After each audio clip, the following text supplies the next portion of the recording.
Hello दोस्तों, exam preparation में मैं प्रियंका एक बार फिर से आप सभी का स्वागत करती हूँ। आर 2023 के लिए डे वाइज सीरीज़ में आज हम लोग हिस्ट्री का नया टॉपिक पढ़ने वाले हैं, गवर्नर जनरल और वायसराय। अब ये इसमें गवर्नर जनरल जो दिए गए हैं उनके टाइम पीरियड पे क्या क्या इंसिडेंट्स हुए हैं उनको याद करेंगे हम लोग, साथ में उनकी डेट भी याद करेंगे। ऐसी और भी सीरीज़ लगातार दोपहर 1 बजे आ रही है। डे वाइज सीरीज़ में आप आर APS यूपी PCS 2024 इन सभी की प्रिपरेशन आप एक साथ कर सकते हो। यहाँ पर जीएस आपका जीएस वाला पोर्शन पूरा कंप्लीट हो रहा है। इसके साथ साथ रात को 9 बजे प्रीवियस क्वेश्चन की सीरीज़ चल रही है, उसको भी फॉलो करते रहिए। तो चलिए स्टार्ट करते हैं। यहाँ पर मैं सबसे पहले आज आपको सारे गवर्नर जनरल पढ़ाने वाली हूँ और आप देखते हैं प्रश्न कैसे आता है। सूची 1 को सूची 2 से सुमेलित करना होता है। किसके समय में कौन सी घटनाएं हुई या फिर कार्यकाल कितना रहा, इनसे रिलेटेड जो इम्पोर्टेंट तथ्य हैं वो पूछे जाते हैं। जैसे कि आपको दे दिया गया कि बंगाल विभाजन के समय कौन सा गवर्नर जनरल था, कौन सा वायसराय था। इस तरह से प्रश्न आते हैं और इनको हल करने होते हैं। तो चलिए बिना देर के स्टार्ट करते हैं। आपको वीडियो रिपीट करके बार बार देखना है जिससे आपको ये याद हो जाए। सबसे पहले बात करते हैं वारेन हेस्टिंग की। देखिए आपको याद होगा जब मैंने यूरोपीय कंपनियों का आगमन आपको पढ़ाया था, जब आधुनिक भारत के इतिहास की घटनाएं मैं आपको पढ़ा रही थी, तो मैंने बताया था कि सबसे पहले अपनी फैक्ट्री स्थापित करते हैं मसूलीपट्टनम में, अस्थायी कारखाना बनाते हैं 1611 में। फिर 1613 में ये पूर्णतया अपना कारखाना बना लेते हैं स्थायी रूप से सूरत में। तो धीरे धीरे ये फैल रहे होते हैं और हर जगह ये कैप्चर करते चले जाते हैं। बात करते हैं हम लोग 1773 की, ठीक है। यहाँ पर अब आता है वारेन हेस्टिंग और ये रहता कब तक है, 1785 तक। तो 1773 से 1785, 1773 टू 1785, यहाँ तक इनका टाइम पीरियड है। बार बार रिपीट करते हैं जिससे आपको बार बार सुन के याद हो जाए। अब इनके टाइम पर कौन कौन सी ऐसी घटनाएं हुई हैं जो इम्पॉर्टेंट हैं। तो सबसे पहले याद कीजिए जो पहला रेगुलेटिंग एक्ट आता है 1773 का, और इसी एक्ट में बताया जाता है कि एक सर्वोच्च न्यायालय की स्थापना होगी कलकत्ता में, और वो हो जाती है 1774 में। तो 1773 का जो रेगुलेटिंग एक्ट है वो वारेन हेस्टिंग के समय आता है। नेक्स्ट है 1781 का अधिनियम भी इन्हीं के टाइम पे आ जाता है। इस अधिनियम के द्वारा गवर्नर जनरल तथा उसकी काउंसिल एवं कलकत्ता उच्च न्यायालयों के मध्य शक्तियों का कार्यक्षेत्र स्पष्ट रूप में विभाजित कर दिया गया। अगला आता है फिर 1784 का पिट्स इंडिया एक्ट भी इन्हीं के समय में आता है। और एक युद्ध याद रखिए 1774 का रोहिल्ला युद्ध। महाराजा नंद कुमार को जो फांसी होती है 5 अगस्त 1775 में, वो वारेन हेस्टिंग के समय में। नेक्स्ट है प्रथम मराठा युद्ध। देखिए यहाँ पर मैं पहले तो मैं आपको याद ही करा चुकी हूँ। मराठा युद्ध हो गए, मैसूर युद्ध हो गए, आंग्ल मैसूर युद्ध हो गए, पानीपत के युद्ध हो गए, जो भी इंपॉर्टेंट युद्ध हैं वो मैं करा चुकी हूँ। तो आप पिछली जो डे वाइज सीरीज़ है उनको ज़रूर फॉलो कर लीजिए। यहाँ पर वो रिवीजन हो जाएगा आपका कि जैसे प्रथम मराठा युद्ध हो गया, द्वितीय मराठा युद्ध हो गया, आंग्ल सिख युद्ध हो गए, आंग्ल मैसूर युद्ध हो गए, और कौन कौन सी संधि हुई किसके समय पे। तो ये एक तरह से रिवीजन भी है, और किस गवर्नर जनरल के समय पे हुआ ये भी आपका कंप्लीट होगा। तो 1775 से 1782 में पहला होता है मराठा युद्ध, और ये ख़त्म कैसे होता है, सालबाई की संधि से, जो कि होती है 1782 में। तो याद रखिए 1775 टू 82 ये होता है फर्स्ट मराठा युद्ध होता है, ठीक है। और इसमें जो संधि होती है वो कौन सी होती है, वो ट्रीटी होती है सालबाई की ट्रीटी, ठीक है। अब 1780 से 1784 का जो सेकंड मैसूर वॉर है वो भी किसके टाइम पे होगा, वो वारेन हेस्टिंग के टाइम पे होगा, 1780 से 1784, ठीक है। बनारस के राजा चैत सिंह के साथ जो विवादास्पद संबंध रहे हैं इसके, और अवध की बेगमों के साथ ये जाति करता था, इसके कारण इंग्लैंड में जब ये वापस जाता है तो इस पर महाभियोग चलाया जाता है। तो ये भी आपको फैक्ट याद रखना है। आगे देखते हैं। वारेन हेस्टिंग के समय ही 1784 में एशियाटिक सोसाइटी ऑफ बंगाल की नींव पड़ती है, ठीक है। एशियाटिक सोसाइटी की स्थापना कब होती है, 1784 में सर विलियम जोन्स के द्वारा, और वो किसके समय पे होती, वारेन हेस्टिंग के समय पे। रेगुलेटिंग एक्ट 1773 के तहत ब्रिटिश संसद के द्वारा बंगाल में पहली बार कॉलेजिस्ट सरकार की व्यवस्था की गई। इस सरकार में एक अध्यक्ष तथा 4 सदस्यों का प्रावधान किया गया, और अध्यक्ष को क्या कहा गया, गवर्नर जनरल। यहाँ से नाम आता है गवर्नर जनरल का। वारेन हेस्टिंग को 1774 ईस्वी में बंगाल का प्रथम गवर्नर जनरल नियुक्त कर दिया जाता है। अब देखिए पहले क्या होते हैं, अलग अलग जगह पर 3 प्रेसिडेंसी थी, वहाँ अलग अलग गवर्नर्स थे।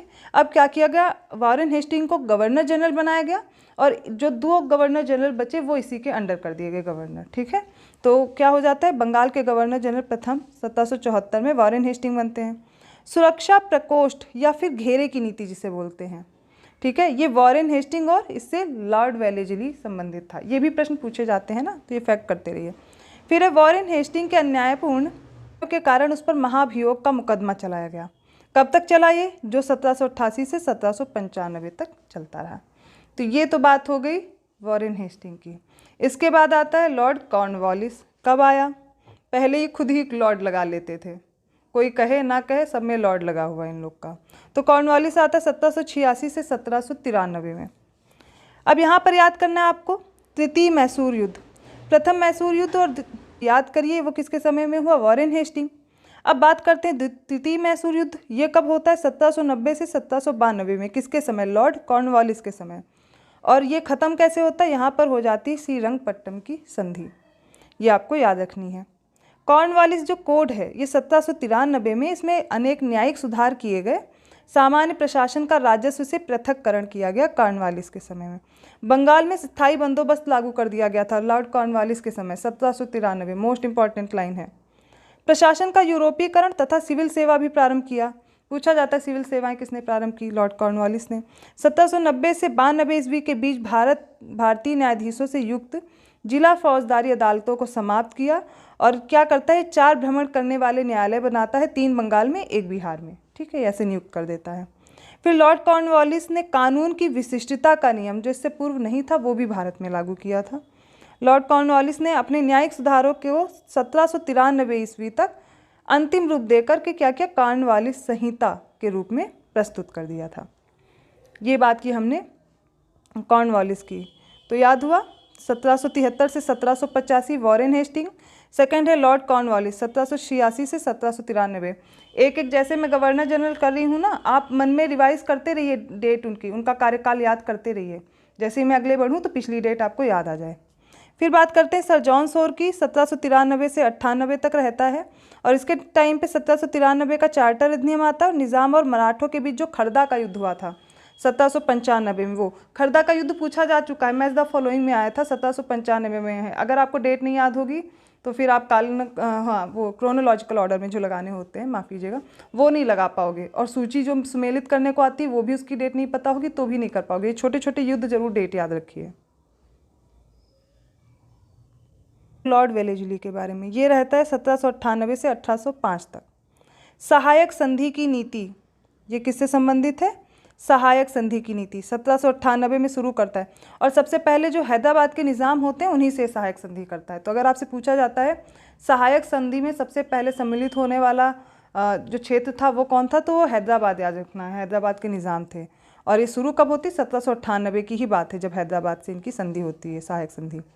चौथा मैसूर युद्ध पढ़ चुके हैं बाकी के ना, ये चौथा वाला 1799 में होता है। द्वितीय मराठा युद्ध प्रथम हमने पढ़ा था वॉरेन हेस्टिंग में। और अब ये बात करते हैं द्वितीय मराठा युद्ध 1803 से 1805। ठीक है, तो ये होता है किसके समय में? लॉर्ड वेलेस्ली के समय में। अब देखिए जो तंजौर है, सूरत है, कर्नाटक है, यहाँ का प्रशासन ये अपने हाथ में सीधे ले लेता है। तंजौर का 1799 में, सूरत का 1800 में और कर्नाटक का 1801 में। यहाँ पर ये प्रशासन अपना हाथ में लेता है। बसीन की संधि होती है इसके समय में 1802 में। बसीन की संधि 1802 में। अब जो लॉर्ड वेलेस्ली ने सहायक संधि शुरू की थी तो मैंने आपको बताया सबसे पहले कौन शामिल हुआ? हैदराबाद। हैदराबाद कब होता? 1798। लेकिन यहाँ पर 2 बार ये सहायक संधि की जाती है हैदराबाद से, एक 1800 में भी होती है। तो दोनों याद रखिए क्योंकि इन लोग का काम क्या होता था ना कि एक तो संधि पे टिकते ही नहीं थे, पहली बात तो यही। तो ये लोग फिर से अपना ये संधि करते हैं हैदराबाद से होती है। फिर मैसूर से होती है 1799 में, तंजौर से अक्टूबर 1799 में, अवध से होती है 1801, पेशवा से 1801, बरार के जो भोसले होते हैं उनसे 1803 में, सिंधिया फरवरी 1804, जोधपुर 1818, जयपुर 1818, मच्छेरी और बूंदी इनका भी, और भरतपुर 1818 में। देखिए ये बहुत इंपॉर्टेंट फैक्ट है, इसको आपको कैसे भी ट्रिक बना के याद करिए, कैसे भी याद करिए, बट इसको याद करना है। तो आप एक काम कर सकते हैं, जैसे कि हैदराबाद है आप ऐसे याद कर लीजिए, HMTA ऐसे करके आप बना लीजिए ट्रिक और ऐसे करके इनको याद कर लीजिए। ठीक है, ठीक है। AP पहले HMT कर लीजिए, फिर APS भोसले है तो B होगा, ABS कर लीजिए और इसी तरह लास्ट में ये जोधपुर, जयपुर, मछेरी, बूंदी, भरतपुर ये तो एक ही टाइम पे ऐड हुए, बस इसको छोड़ के S तक। तो इनकी डेट कैसे याद करेंगे? हैदराबाद 1798 1800 में, मैसूर ठीक है 1 साल बाद याद कर लीजिए, तंजौर को भी उसी तरह, और अवध को। तो डेट आपको यहाँ सामने दी गई है, याद कीजिए, कैसे भी ट्रिक बना के याद करिए या कुछ भी, लेकिन याद करना पड़ेगा, ये इंपॉर्टेंट है। यहाँ से प्रश्न बन सकते हैं, संभावनाएं, इसलिए यहाँ पर लेटेस्ट ट्रेंड के अनुसार मैं वही टॉपिक करा रही हूँ जो आपके प्रश्न आने की संभावना है, तो टॉपिक मत छोड़िए उनको। अब हम लोग पढ़ते हैं सर जॉर्ज बार्लो की। तो लॉर्ड वेलेस्ली सबको समझ में आ गया होगा, आई होप। आगे बढ़ते हैं। 1805 से 1807 तक सर जॉर्ज बार्लो रहता है, इतना इंपॉर्टेंट भी नहीं है। इसके समय में वेल्लोर का जो सिपाही विद्रोह है वो होता है 1806 में। फिर लॉर्ड मिंटो प्रथम आता है 1807 से 1813 में। इसके समय में जो रंजीत सिंह होते हैं इनके साथ अमृतसर की संधि होती है 1809 में। अब अगला फिर इंपॉर्टेंट है लॉर्ड हेस्टिंग 1813 में और 1823 तक रहता है। सबसे पहले अंग्रेज नेपाल युद्ध होता है 1814 से 1816 तक चलता है और ये ख़त्म होता है सगौली की संधि के साथ। नेक्स्ट है तृतीय मराठा युद्ध, द्वितीय पढ़ चुके थे, अभी लॉर्ड वेलेस्ली में पढ़ा 1803 से 1805। अब तृतीय मराठा युद्ध भी होता है इनके समय पे, लॉर्ड हेस्टिंग के समय में 1817 से 1819 में। मराठा परिसंघ का कंपनी के साम्राज्य में विलय हो जाता है। बम्बई प्रेसिडेंसी की स्थापना होती है 1818 में। पिंडारियों का दमन भी इसी के समय पे होता है 1817 से 1818 के बीच। सिंधिया के साथ संधि हो जाती है 1817 में। और मद्रास के जो गवर्नर है टॉमस मुनरो, इसी के समय पे लॉर्ड हेस्टिंग के समय पे ही जो मद्रास में इस वाले क्षेत्र में रैयतवाड़ी जो बंदोबस्त है वो लागू किया जाता है, ठीक है, 1820 में। किसके कौन करता है? टॉमस मुनरो, मद्रास का जो गवर्नर होता है। नेक्स्ट याद करिए लॉर्ड एमहर्स्ट, ये 1823 से 1828 तक रहता है और इनके टाइम पे प्रथम बर्मा युद्ध होता है 1824 से 1826 और भरतपुर का अधिग्रहण होता है 1826 में। पढ़ना है लॉर्ड विलियम बेंटिक 1828 से 1835 तक। लॉर्ड विलियम ने जुलाई 1828 में गवर्नर जनरल का कार्यभार संभाल लिया था। अब इसके समय पे क्या क्या हुआ? 1829 में सती प्रथा पर रोक लगी, किसके टाइम पे? William Bentinck. नेक्स्ट है कैप्टन स्लीमैन के नेतृत्व में ठगी प्रथा का भी अंत हुआ, कब? 1830 में। 1833 का जो चार्टर अकाउंट आता है वो भी इसी के समय पे आता है। अब इसमें क्या होता है? 1833 ईस्वी के चार्टर अधिनियम द्वारा भारतीय प्रशासन को पूर्णतः केंद्रीकृत करने का प्रयास किया जाता है और यहाँ पर क्या होता है, अब जो बंगाल का गवर्नर जनरल था वो क्या बन जाता है? पूरे भारत का गवर्नर जनरल। तो शक्तियाँ किसके पास आ गई?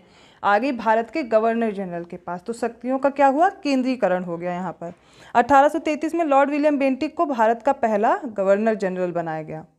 तो आखिरी जो बंगाल का गवर्नर जनरल वो हो गया लॉर्ड विलियम बेंटिक और वही बन जाता है भारत का पहला गवर्नर जनरल, ठीक है। अब 1835 का जो शिक्षा संबंधी प्रस्ताव था और अंग्रेजी भाषा को शिक्षा का माध्यम मान लिया जाता है, यहाँ पर इसकी घोषणा होती है 1835 में। और मैसूर, दुर्ग और कछार इसका साम्राज्य में विलय कर लिया जाता है, किसका? बेंटिक के समय में। याद कर लीजिए, मैसूर 1831 में, दुर्ग 1834 में और जो कछार है वो 1834 में। कंपनी में इसका विलय हो जाता है और रंजीत सिंह से इनकी मित्रता चालू रहती है, उनसे संधि करते रहते हैं। लॉर्ड कॉर्नवालिस द्वारा स्थापित प्रांतीय अपीलीय एवं भ्रमणकारी न्यायालयों की यहाँ पर समाप्ति करके राजस्व आयुक्तों की नियुक्ति करने लगते हैं। ये कुछ इंपॉर्टेंट फैक्ट हो गए लॉर्ड विलियम बेंटिक के बारे में 1828 से 1835। अगले हैं लॉर्ड मेटकॉफ 1835 से 1836 तक रहते हैं। तो 1835 में प्रेस एक्ट पारित होता है जिसमें जो समाचार पत्रों पर जो लगाई गई पाबंदियां थी इनको हटा लिया जाता है, कब? लॉर्ड मेटकॉफ के टाइम पे। फिर लॉर्ड ऑकलैंड आता है 1836 से 1842। इसमें प्रथम अफगान युद्ध होता है 1838 से 1842 के बीच। सेकेंड होता है रंजीत सिंह की यहाँ पर मृत्यु हो जाती है 1839 में। अगला है लॉर्ड एलनबरो 1842 से 1844। अब यहाँ पर याद करना है सिंध का विलय हो जाता है 1843 में एलनबरो के टाइम पे और ग्वालियर के साथ जो युद्ध होता है 1843 में वो भी एलनबरो के टाइम पे होता है। अब लॉर्ड हार्डिंग प्रथम आता है 1844 में। 1844 से 1848 तक रहता है। प्रथम अंग्रेज सिख जो युद्ध होता है वो इसी के समय पे होता है 1845 से 46 और लाहौर की संधि होती है 1846 में। सामाजिक सुधार प्रथा थी जो उसकी करता है, बालिका हत्या होती है, नरबली है, इन सब पे रोक लगाता है लॉर्ड हार्डिंग। अब बात करेंगे लॉर्ड डलहौजी की 1848 से 1856। द्वितीय अंग्रेज सिख युद्ध इनके समय में हुआ 1848 से 1849 तक।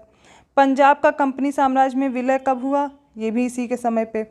पंजाब के विलय पत्र पर 29 मार्च 1849 को महाराजा दिलीप सिंह द्वारा हस्ताक्षर किए गए थे। फिर निचले बर्मा या पेगू का अधिकरण हो जाता है 1852 में और इनके समय पे शुरू होता है व्यापक के सिद्धांत का शुभारंभ। सबके अलग अलग सिद्धांत है और याद रखिए किसका कौन सा है। तो डलहौजी किससे रिलेटेड है, व्यापक के सिद्धांत का। यहाँ पर क्या होता है, इसको व्यवगत बोलते हैं, ठीक है। तो इस तरह से यहाँ पर जो व्यापक लिखा हुआ है उसको आप लोग समझ लीजिए। इसमें सबसे पहले सतारा 1848 में, जैतपुर और संभलपुर 1849 में, उदयपुर 1852, झांसी 1853, नागपुर 1854 और अवध का 1856 में कंपनी साम्राज्य में विलय होता है। अब देखिए इनका जिस तरह से अधिग्रहण हो रहा है, इनका भी सीरियल याद रखना है।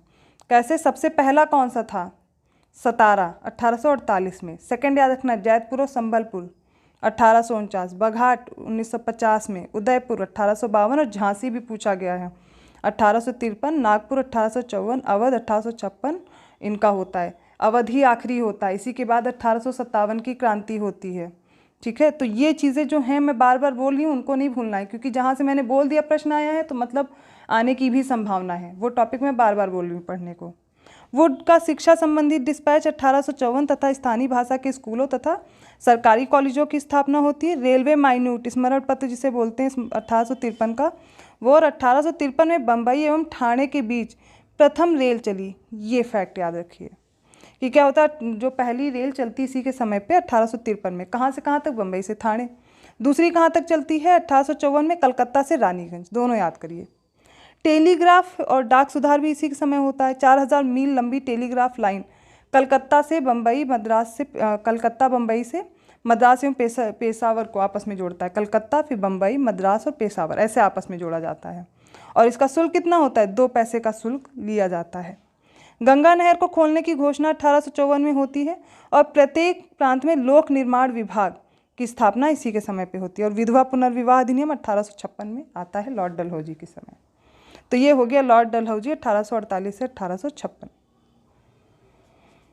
जनरल है लॉर्ड कैनिंग 1856 से 1857 और 1857 में कलकत्ता, मद्रास और बम्बई 3 नए विश्वविद्यालय इन्हीं के समय पे बनते हैं। और 1857 का विद्रोह भी लॉर्ड कैनिंग की जगह मतलब इन्हीं के समय पे होता है, लॉर्ड कैनिंग होता है। और यही भारत का पहला वायसराय भी बनता है, अंतिम गवर्नर जनरल भी यही है। अब इसके बाद क्या घटना होती है वो मैं नेक्स्ट वीडियो में बताऊंगी। अभी तक मैंने जितना पढ़ाया है, ये जितने भी गवर्नर जनरल हैं वो मैंने कराए हैं। इसके बाद आपको सारे वायसराय पढ़ने हैं, ठीक है। तो यहाँ पर आपको एक बार मैं फिर से डेट रिवाइज करा दे रही हूँ। तो याद कीजिए, वॉरेन हेस्टिंग्स 1773 से 1785, लॉर्ड कॉर्नवालिस 1786 से 1793, सर जॉन सोर 1793 से 1798, लॉर्ड वेलेजली 1798 से 1805, सर जॉर्ज बार्लो 1805 से 1807, लॉर्ड मिंटो प्रथम आता है 1807 से 1813, लॉर्ड हेस्टिंग आता है 1813 से 1823, लॉर्ड एमहर्स्ट जो है वो 1823 से 1828, लॉर्ड विलियम बेंटिक का समय याद रखिए 1828 से 1835, और लॉर्ड मेटकॉफ को याद रखिए 1835 से 1836, लॉर्ड ऑकलैंड 1836 से 1842, लॉर्ड एलन बरो आता है 1842 में, 1844 तक रहता है। लॉर्ड हार्डिंग प्रथम है 1844 से 1848 तक रहता है। देन आपको याद रखना है Lord Dalhousie 1848 to 1856 and in the last Lord Canning है और 1856 से 1857 तक। तो यहाँ तक ये आपकी डेट हो गई। फिर से रिवाइज कीजिए, बार बार इस वीडियो को कीजिए, बहुत ही इंपॉर्टेंट क्लास है आपके लिए। वीडियो को लाइक कर दीजिए और चैनल को सब्सक्राइब ज़रूर कीजिएगा, बेल आइकन प्रेस कर दीजिए, अगले वीडियोस के नोटिफिकेशन भी आपको मिलते रहेंगे। और लोगों को भी ये वीडियो शेयर करते रहें। यहाँ पर आपकी जीएस जो पोर्शन है, यूपी पीसीएस और यूपी पीएससी का कोई भी एग्ज़ाम हो, सभी के लिए इंपॉर्टेंट है। साथ में रात 9 बजे वाली सीरीज़ भी कीजिए जो आ रही है प्रीवियस ईयर क्वेश्चन की, सब्जेक्ट वाइज वहाँ भी कंप्लीट हो रहा है। तो ऐसे ही और टॉपिक के साथ मिलते हैं नेक्स्ट वीडियो में। धन्यवाद।